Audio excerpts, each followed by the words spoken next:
Hello friends, स्वागत है आपका हमारे यूट्यूब चैनल योर क्लासमेट में।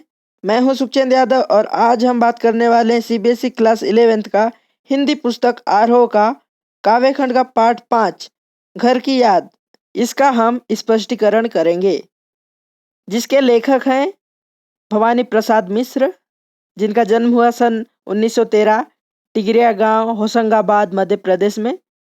उनके प्रमुख रचनाएं हैं सतपुड़ा के जंगल, सन्नाटा, गीत फरोश, चकित है दुख, बुनी हुई रस्सी, खुशबू के शिलालेख, अनाम तुम आते हो, इदन्नमम आदि। इनको बहुत सारे सम्मान मिल चुके हैं। उनमें से प्रमुख सम्मान हैं साहित्य अकादमी पुरस्कार, मध्य प्रदेश शासन का शिखर सम्मान, दिल्ली प्रशासन का गालिब पुरस्कार एवं पद्मश्री से अलंकृत। इनका मृत्यु हुआ सन 1985 में। सहज लेखन और सहज व्यक्तित्व का नाम है भवानी प्रसाद मिश्र।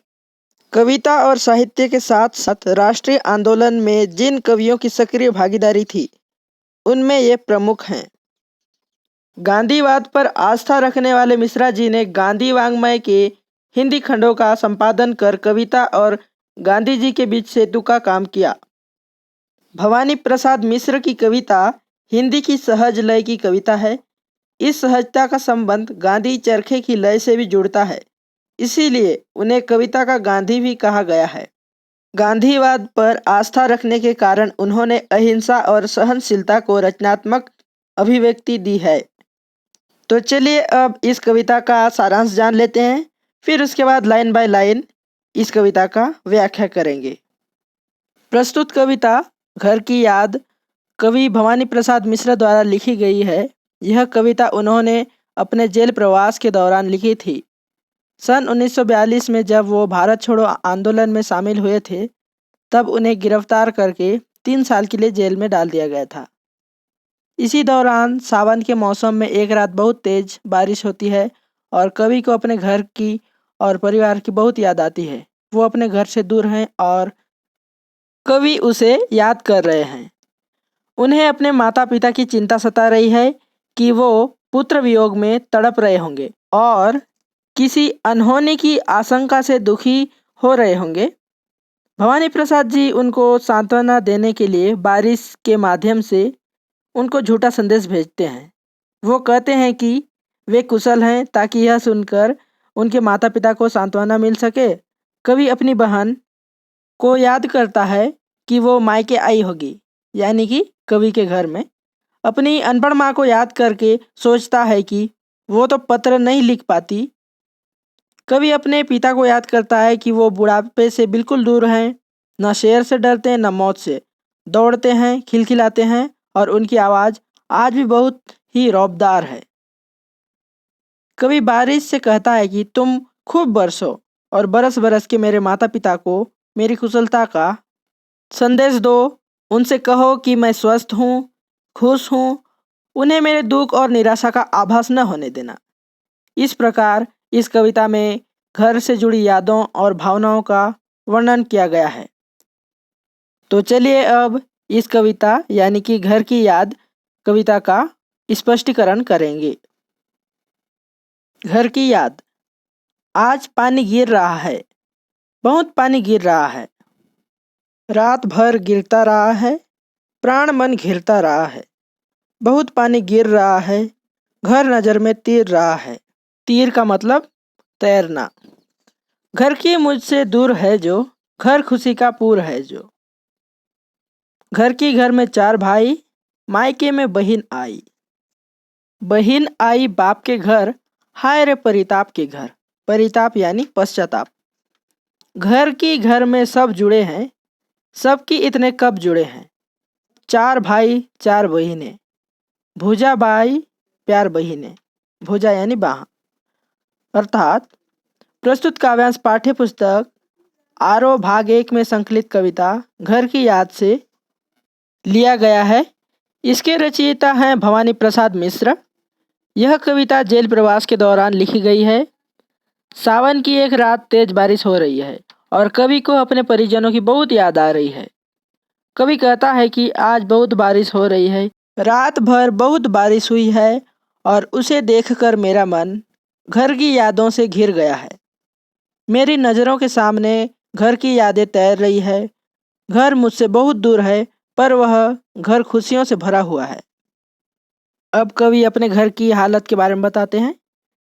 घर में 4 भाई हैं। बहन भी मायके आई होगी और आकर दुखी हुई होगी, क्योंकि उसका एक भाई जेल में कैद है। घर में सब कितने प्यार से जुड़े होंगे।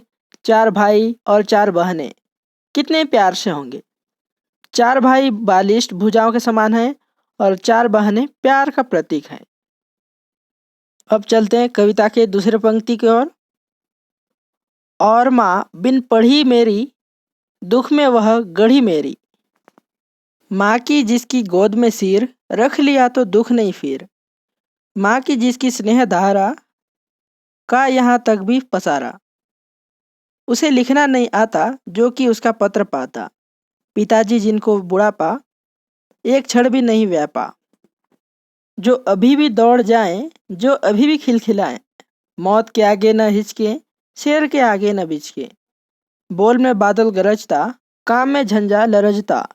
झंझा का मतलब तेज। अर्थात कवि अपनी माँ को याद कर रहा है। वो कहता है कि मेरी माँ अनपढ़ है, दुखों में ही उसका जीवन बीता है। उस माँ के गोद में सर रख के संसार के सारे दुख समाप्त हो जाते हैं। उसकी माँ का स्नेह इतना व्यापक है कि इतना दूर होते हुए भी वह माँ की ममता को महसूस कर सकता है। अगर उसे लिखना आता तो वह अपने पुत्र के लिए पत्र अवश्य लिखती, पर उसे लिखना पढ़ना नहीं आता, इसलिए कवि माँ के पत्र से वंचित रहता है। कवि अपने पिता को याद कर रहा है। वो कहता है कि उसके पिता बुढ़ापे से बिल्कुल दूर हैं। उनको एक पल को बुढ़ापा नहीं आया। वो अभी भी बिल्कुल स्वस्थ हैं और दौड़ लगाने में सक्षम हैं और खिलखिलाते रहते हैं। कवि के पिता बहुत साहसी हैं। वो न तो मौत से डरते हैं, न ही शेर से। उनके स्वर में बादलों जैसी गरजना है और उनके काम तूफान से भी तेज हैं। चलिए अब अगली पंक्ति की ओर। आज गीता पाठ करके, दंड 260 करके, खूब मुकदर हिला लेकर, मुठ उनकी मिला लेकर। जब नीचे आए होंगे, नैन जल से छाए होंगे। हाय पानी गिर रहा है, घर नजर में तीर रहा है। 4 भाई 4 बहिने, भूजा भाई प्यार बहिने, खेलते या खड़े होंगे, नजर उनको पड़े होंगे। पिताजी जिनको बुढ़ापा एक क्षण भी नहीं व्यापा, रो पड़े होंगे बराबर, 5वें का नाम लेकर। अर्थात इस पंक्ति में कवि जेल में उनको कैसे सताया जा रहा है उसको बता रहे हैं और अपने पिता को याद करके कहता है कि आज जब उसके पिता गीता पाठ करके और 260 दंड बैठक लगा के फिर मुकद्दर को हाथ से हिलाकर और मुठों को मिलाकर नीचे आए होंगे, तब उसे याद करके उनके आंखों में आंसू आ गए होंगे। चारों भाई और चारों बहनों को साथ देखा होगा। उन्होंने जिस पिताजी को एक पल भी बुढ़ापा नहीं आया, वो अपने 5वें पुत्र को घर याद करके रो पड़े होंगे। अब चलिए अगला पंक्ति की ओर। 5वां हूँ मैं अभागा, जिसे सोने पर सुहागा। पिताजी कहते रहे हैं, प्यार में बहते रहे हैं। आज उनके स्वर्ण बेटे लगे होंगे उन्हें हेटे, क्योंकि मैं उन पर सुहागा, बंधा बेटा हूँ अभागा। अर्थात सावन की तेज बारिश में कवि अपने परिजनों को याद कर रहा है। कवि अपने पिता के प्रेम को याद कर रहा है। वह कहता है कि मैं तो अभागा हूँ, मुझे पिताजी सोने पे सुहागा कहते हैं, कितना ज़्यादा प्रेम करते हैं। आज उन्हें अपने सोने जैसे बेटे तुच्छ लग रहे होंगे, क्योंकि मैं उनका सोने पे सुहागा बेटा तो यहाँ इतनी दूर जेल में बंधा बैठा हूँ। अगला पंक्ति है।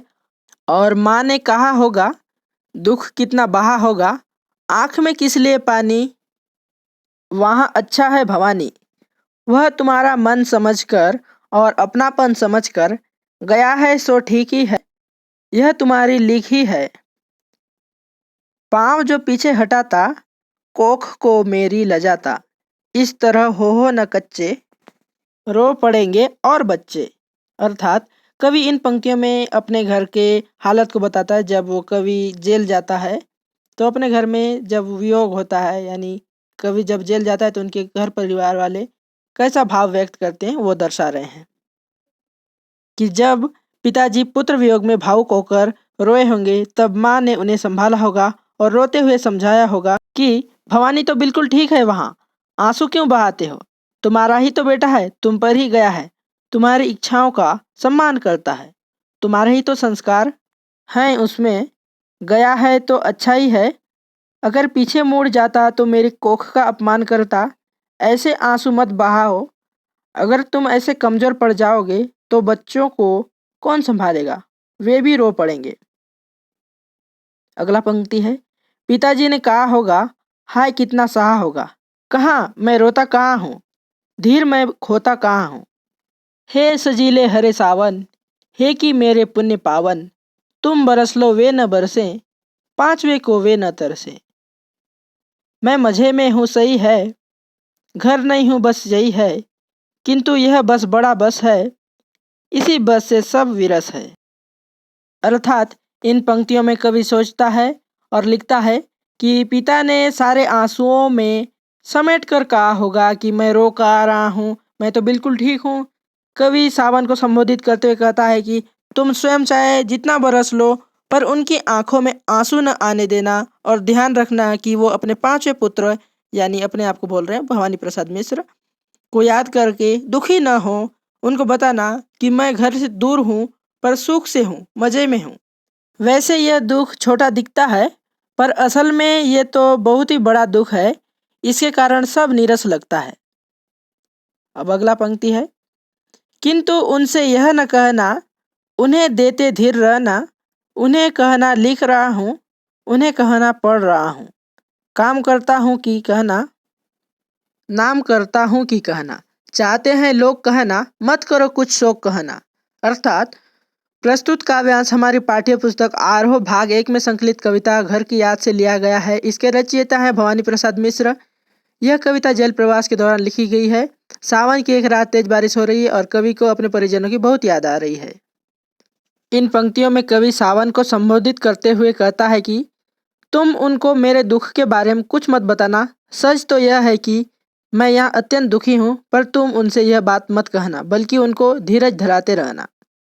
उनसे कहना कि मैं यहाँ लिखता हूँ, पढ़ता हूँ, काम भी करता हूँ और यहाँ तो मेरा बहुत नाम है, लोग मुझे यहाँ बहुत चाहते हैं।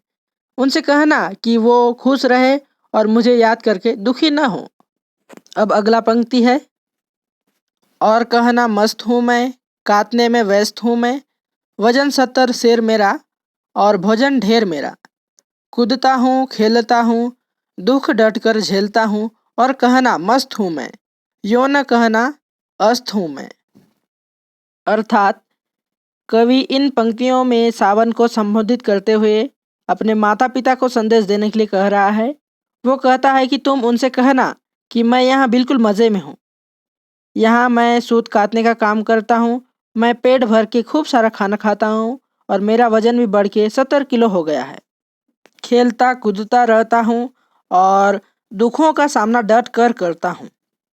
उनसे कहना कि मैं बिल्कुल मस्त हूँ और मेरे निराशा के बारे में उनको कुछ भी न बताना। अब अगला पंक्ति है, हाय रे ऐसा न कहना, है कि जो वैसा न कहना, कह न देना जागता हूँ, आदमी से भागता हूँ, कह न देना मौन हूँ मैं, खुद न समझू कौन हूँ मैं, देखना कुछ बक न देना, उन्हें कोई शक न देना। हे सजीले हरे सावन, हे कि मेरे पुण्य पावन, तुम बरस लो वे न बरसे, पांचवे को वे न तरसे। अर्थात कवि ने इन पंक्तियों में सावन को संबोधित करते हुए अपने माता पिता को संदेश पहुंचाने की बात कही है। कवि सावन से कहता है कि जो मैंने तुझे उनसे कहने के लिए कहा है, तुम उनसे बस वही बताना, उनको सच्चाई नहीं बता देना। उनसे मेरे रात भर जागने की बातें मत बताना, अकेला रहता हूँ, लोगों से दूर भागता हूँ, यह भी मत बताना। उनसे यह मत कह देना कि अब मैं पहले की तरह बातूनी नहीं रहा, चुप सा हो गया हूँ और अब खुद को भी नहीं पहचान पाता हूँ। देखो सावन, तुम यह सब मत बोल बैठना उनके पास, वरना उनको शक हो जाएगा और वो दुखी होते रहेंगे। हे सावन, तुम चाहे जितना भी बरस लो, पर उनकी आंखों से आंसू न बहने देना और उन्हें अपने पांचवें लाडले के लिए तरसने न देना। दोस्तों, अगर आप हमारे चैनल में नए हैं तो प्लीज़ सब्सक्राइब कर दीजिए। Thank you for watching. जय हिंद, वंदे मातरम।